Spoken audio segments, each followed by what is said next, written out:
morning. This is Dennis from Smoke Daddy Inc. and Pellet Pro Grill. We're on the road again today, and I had a question about brining, dry brine versus wet brine. Now, brining to me, it's a salt. It's all done with salt. Now, yeah, the dry brining would be good for like turkeys, chickens. You can do, your bigger cuts of meat. Just put a lot of salt on them and dry brine them, I guess you'd call it. It's curing. I mean, all of this is curing your meat.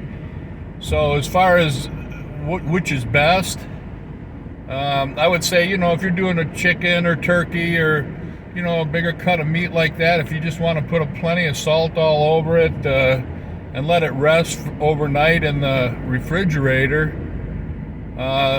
you'd brine it. Now, brining to me is in water. A wet brine would be you'd have to put a bunch of salt in a pail or a bucket and submerge your meat in there.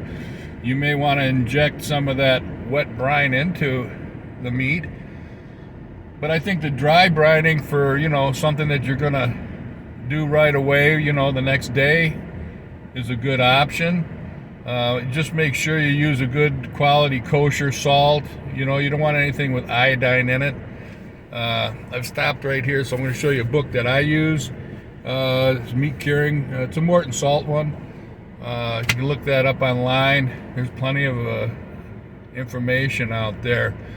So, which one is best? It all depends on how much time you have, and you may want to experiment a little bit with it. But yeah, you just put that salt all over your, say, a chicken or turkey, whatever you have.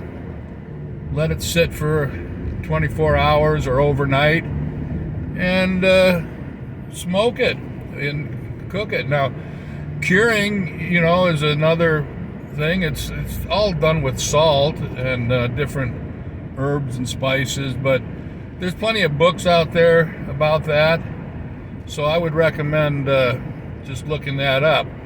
When I got the question about it, I, just like anybody else, I went on Google to kind of see what the difference is, and I came out with it that it's all has to do with the salt and curing the meat and pulling some of the liquid out of it. You don't want to do it too long because you will dry it out. But yeah, that's my take on it.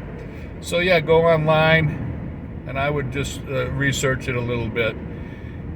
So thanks for looking. Go start cooking.